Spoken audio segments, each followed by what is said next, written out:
I think the reason I'm here is a miracle, period, the end. It's a miracle that I'm here right now. It's a miracle that I'm talking in front of you. And I think that one of the two reasons why I'm here because of that miracle is art and Mehmoon Navazi, art. As we've been seeing all weekend, there are so many ways that art can kind of make forward progress. There's something that I talk to students about and I talk to young artists about the two things that history has that remains in history. The two things are the wars that we fight and the art that we make. Those are the two things that last. Over and over and over again. Just what we were saying with the gentleman before, talking about the art that's made and the wars that we are fighting for. So I am glad that somehow or another the world has provided me to get into this world of art. And Mehmoon Navazi, what we're going to talk about a little bit today. Mehmoon Navazi.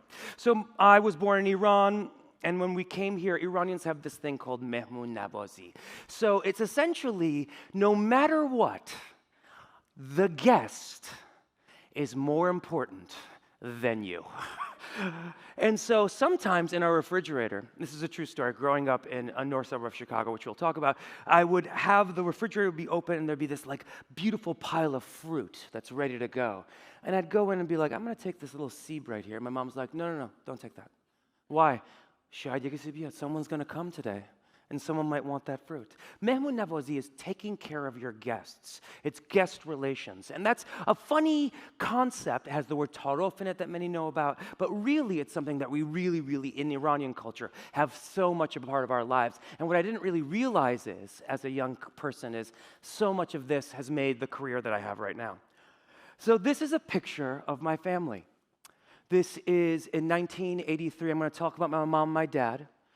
Parveen Khanum and Mehdi June were married at a very ungodly young age, had 3 kids before the age of 18, and had me as an accident in the middle of the revolution when my mom was 35 years old.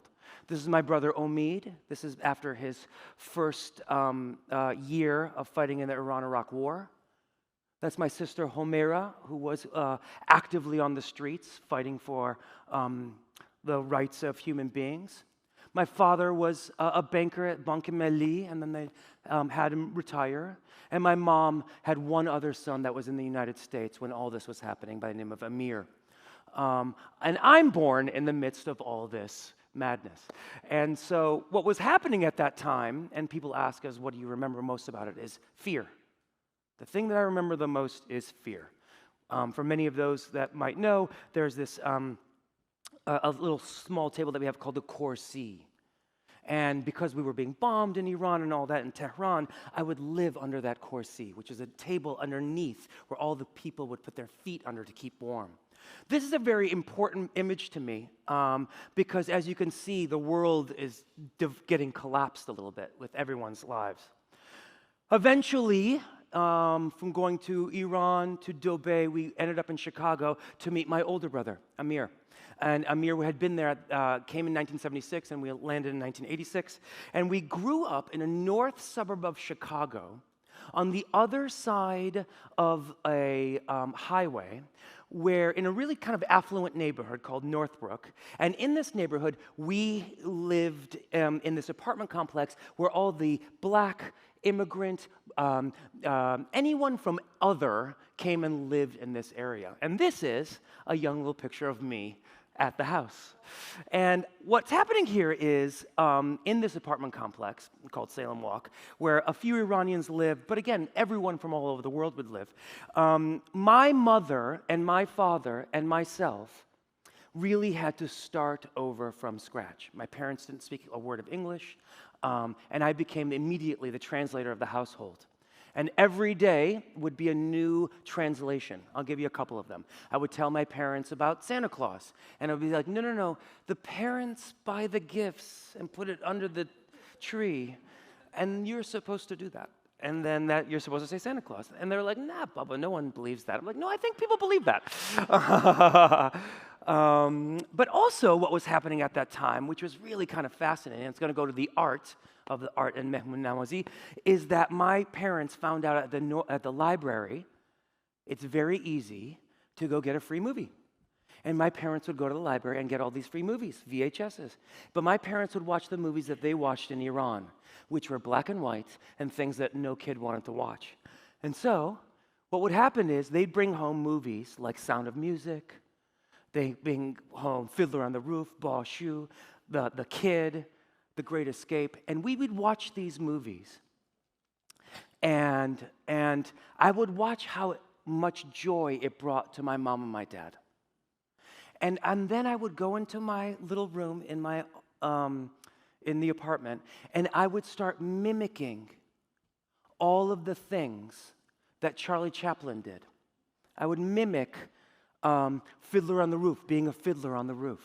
I would mimic these things because subconsciously, I think what I was doing is I was saying, oh, if I can give that kind of joy to my family, to my mom and my dad, maybe we can get out of the turmoil that we're living in. Remember, 80s, Iran, many of you know. It was not a time for any of that conversation. And so I would go into the room, put my hand against the wall, and try to do pratfalls over and over and over again. And then I'd do it at parties and have, little like entertainment bits. And my parents would always love that. But the other thing that was happening at the time, again, my parents lived in a small apartment. But we lived in a neighborhood where immigrants were arriving from everywhere. And sometimes I'm coming home from the school, from the bus, and I'd open the door, and there would be a family there from Taiwan or the Philippines, Greek, priests. And I'd be looking and be like, who are you? And my mom would say, no, it's okay. They just arrived. We're going to give them dinner tonight. I said, Maman, we don't need to do this. But it would happen over and over and over again. And it would be Mehmoon Navazi. It would be taking care of people, strangers, that didn't have what we had. And we had nothing.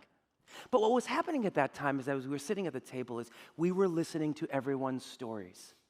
And all of a sudden, instantaneously, everything started to collide in my small little brain. So Mehmoon Navazi became a big portion of our lives. One thing I didn't tell you earlier is this is a picture in 2003 when we all came in 1986. My sister, Homeira, which is right here in the middle there, she couldn't come when we came, and so she came 17 years later. And this is the Mehmoon Navazi of the first weekend that they're here. I don't know why I am cut out of this picture. Every time I look at this picture, I'm like, you couldn't move it over. You can't be, Baba, what happened? But this would be my family. Mehmoon Navazi, as many of you know. That led to a career of going into this really affluent school that gave a lot of love to the arts, and I would be doing all these plays. My brother Omid, the one who fought in the Iran-Iraq War, was becoming a doctor. My brother Amir was an entrepreneur and having business, so I can kind of slide in and not worry about anyone saying, it's like, it's okay. You want to be an actor or whatever. And what happened is I ended up going to Indiana University, did a bunch of plays there, and I did every play as I could, kind of using the skill sets that I was learning as a kid. But really, why I bring this picture up all the time is because at Indiana University, 9/11 happened. And the moment that 9/11 happened, me and my roommate, Tom Ridgely, really kind of, it changed all of our lives, but it changed our lives in a way that I am very grateful for and very privileged for. And that is, we have decided, Tom and I, to create Waterwell, an organization that gathers people together to make art, to gathers people together to tell civic stories, gathers people together to make all of these possibilities happen. So two 22-year-olds in the year 2002, a year after 9/11, started Waterwell. And 22 years later, we tell engrossing stories that tackle complex civic questions. We've been doing that for 22 years. When we were young kids, the words that were in our mission statements were accessibility, responsibility, empathy, humanity. And at the time, people always said, these words are kind of vague. And we're like, no, they're very specific on what we want them to be and mean. I'm going to now give you an idea of what the kind of work that we do. Here's our mission statement. Founded by myself and Tom Ridgely in 2003, for over 2 decades, our mission has been to tell engrossing stories in unexpected ways that deliberately wrestle with complex civic questions while educating our youth with the artist as citizen philosophy. We can have a whole 25 minutes to talk about the education side today, but we're not going to do that. We're just going to go straight to production. Waterwell Productions. Okay, it starts with a question, a very complex question. And these are shows that we've done in the last 22 years. Over 100 productions, small, big, huge. And each of these shows that you see here is trying to tackle a really complicated question. How do we connect? How do Broadway and New York City cultural artists connect with servicemen? How do we bring people together? What does it mean to be a woman? How is technology helping or hurting us? All of these things. And we take that big question, and then we partner with actual community organizers. And we go to Columbia Law and say, hey, what is the things that are actually you guys are complicated, or what are you working on? And then they dive in and we go deep. One of the things that we say at Waterwell is depth is better than breadth. Depth is better than, and that depth has led to numerous conversations with amazing organizations that tell us, oh, hey, this is what's happening in our lives, and this is how we can make substantive change. Can you make a piece of art to help us figure out that out? Art is a cheap tool. And so all of these organizations, and these are just a few, we talk to, investigate, and then we make the production. And once we make the production, we bring them back. Bring them back to the rehearsal and say, does this make sense to you? Does this make sense to you? And that's kind of the mission of Waterwell. I'm going to give you a couple examples of what this is. A few years ago, in 2018, there was children that were being caged on the border, and I was in Chicago at my mom's house, and my mom was watching the news, and we were watching this, and I could see that my mom's heart was breaking. And I said to her, I said, it's going to be awful for these children. And my mom said, it's going to be awful for America. My mom loves America more than every person in this room. And she can totally see that her heart is breaking. So everyone at Waterwell is, what does it mean to be an immigrant? That was the question. So then we started looking at deportation cases and the transcripts of them. And we found one from 2018 about a young Filipino woman who came to this country legally on a K-1 visa. And we took the transcripts of this one trial, put them all together in an hour and 20-minute piece, and then we took that and performed it only in courtrooms. And every immigration rights activist in the country came and saw it. And all of a sudden, our Rolodex became massive. The show became the New York Times best show of 2019. It was then performed all over the country, and then it was made into a movie. I'm just going to show you quickly the trailer for the movie. Voting has come back to haunt Beth Keithley.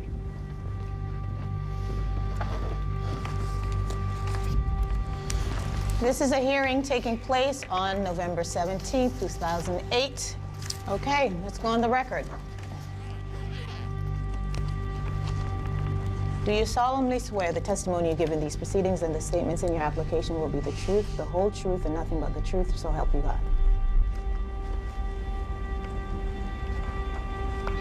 Did you realize that if you provide false information by claiming you're a citizen, that you could be deported? You're going to get a chance to tell the whole story, so just relax.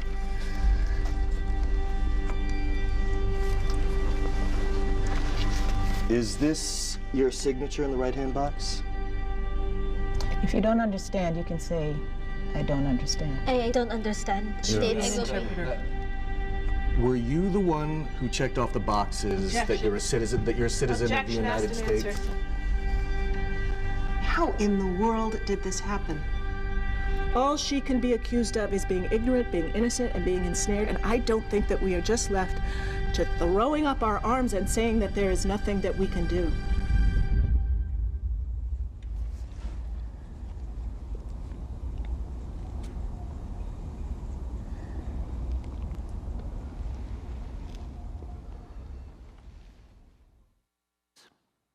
This piece, just last week, was at Georgetown University, where we worked alongside AYUDA, which is an immigration service that helps people that need translation in immigration court.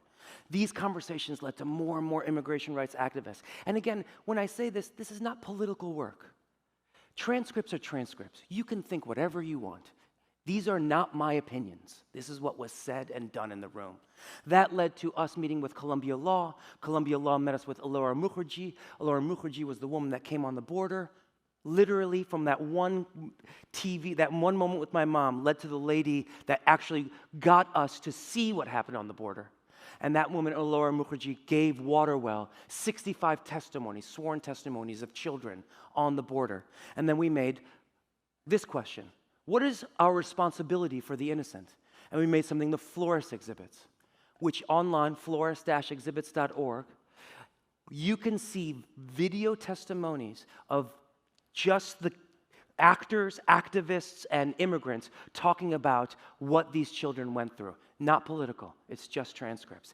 That has been shown all over the country, in 18 or so different battleground states, in Republican areas, in Democrat areas, in areas that are with us or not with us. That is one example of how that has led to another thing. And that has led to, the Bronx Defenders called us.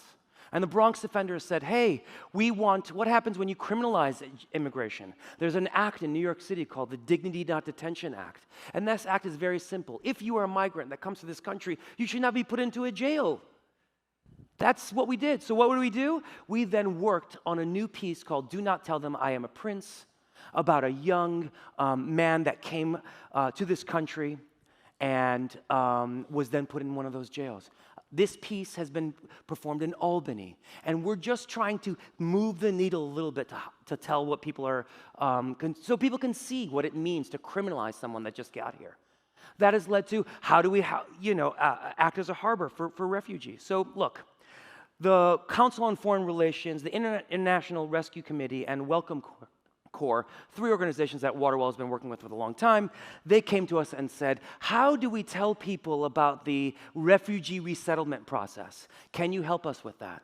And we did another piece. I'm just going to show you a small little video from Council. The most misunderstood thing about being a refugee is that anyone who faces fear of death can become a refugee. Today's laws don't always fit the real threats that drive them from their nations. Why are you so afraid to go back to Choloma? They will hurt me badly. They're going to kill me. I don't want to work for them.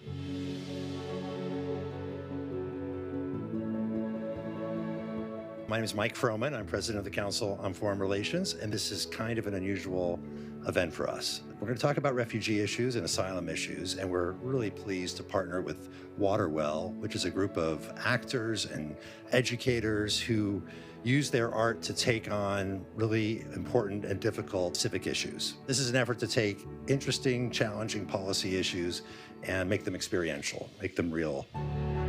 Today's event was to give people a really visceral, personal experience of a really big subject matter, which is refugees and the resettlement process, to bring people as close as possible to what it feels like to be a refugee applicant who is telling your story in this impossibly high-stakes situation. Having CFR host these types of events is important because it helps share the story, it helps get people involved. It's one thing to read about it. It's really a completely different thing to actually see it play out in front of your eyes. 28% of Americans actually think that immigration is the most pressing issue in this election year. But when you talk about immigration, what does that actually mean? It's really hard to decipher what is actually going on, what can be improved, and where are there opportunities to actually build on what already exists. The reasons you're leaving, it may be violence, it may be persecution, it may be extreme weather and climate change. So there's a lot of reasons there which are real reasons people move across borders, but they're not reasons that you get asylum. We need to build up the capacity, right? We need to build up the immigration courts and the processing and all of that. What brings me here, at least, isn't just the question of immigration and refugees. It's the question of democracy and how, over the course of the past generation, but especially the past 10 years, immigrants, migrants, refugees are being used to polarize societies and to harden them to cruelty and to create a sense of us and them. There's an enormous disconnect between the multidimensional humans and what is perceived by most people as just people with nothing. They have a lot. They come into our communities and they become a part of that community. And they expose us to experiences that we ourselves might never have had. So in 1 year, Americans have stepped up to sponsor in the millions to say, we can do this. The element of this is refugees telling their own stories. The way to beat dehumanization is through humanization. And humanization doesn't come from me telling stories or reading out statistics. It comes from people simply telling the story of the woman in the play that you saw. I think the biggest thing for people to take away is that beneath all the numbers, there are people. For every number, there's a person. If you say 110 million people are displaced by conflict and disaster, it can sound like a gargantuan problem that is insoluble. But if you talk about the family, the baker from Damascus whose bakery was bombed by their own government, suddenly it's the human scale, and I hope that people remember the human scale.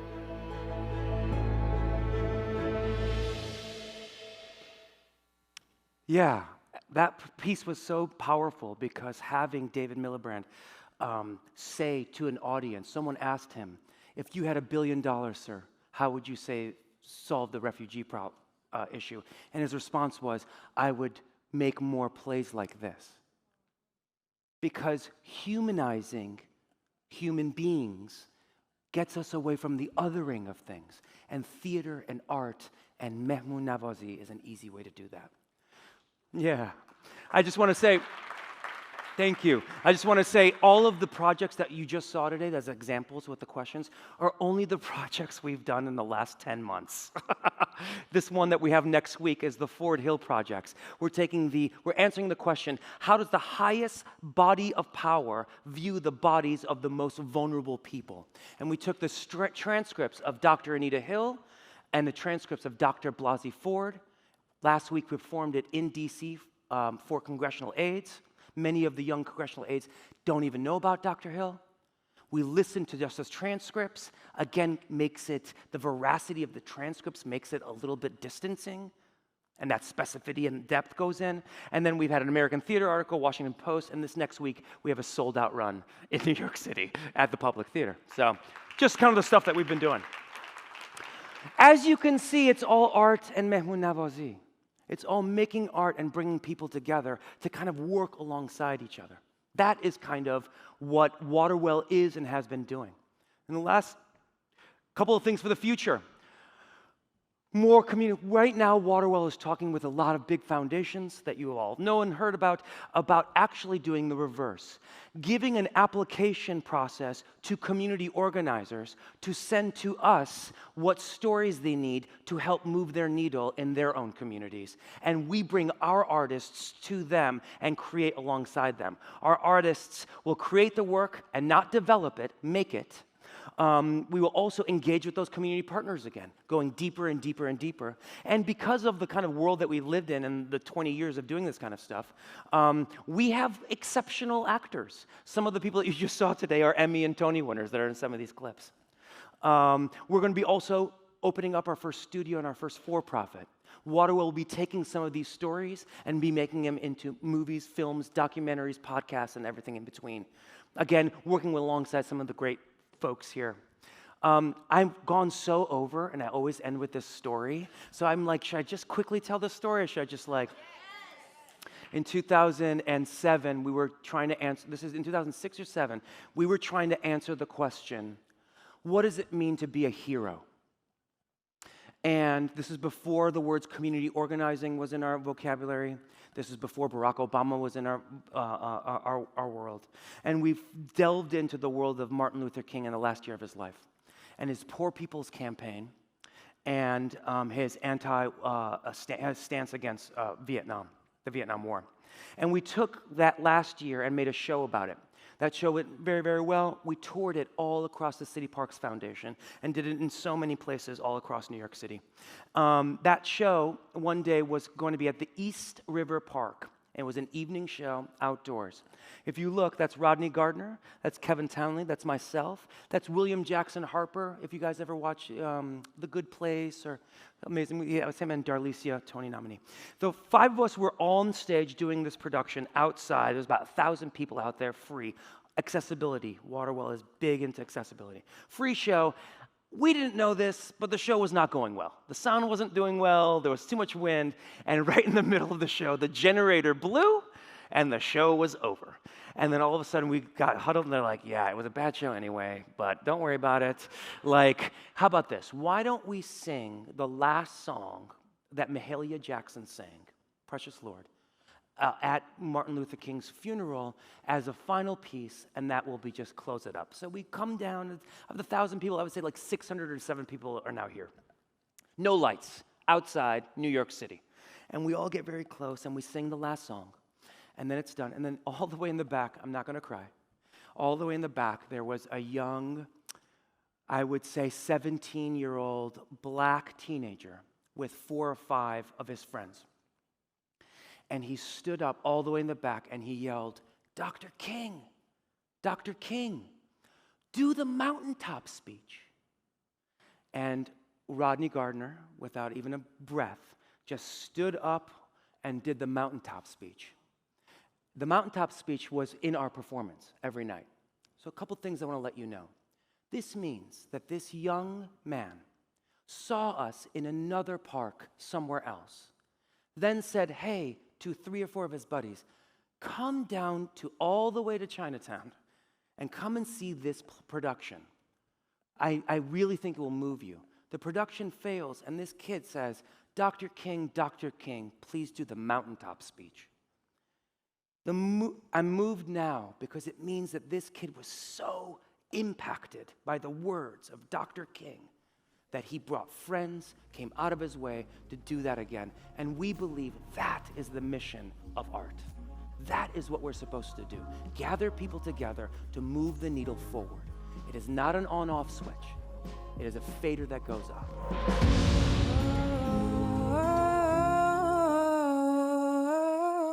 Think of sharing what you know.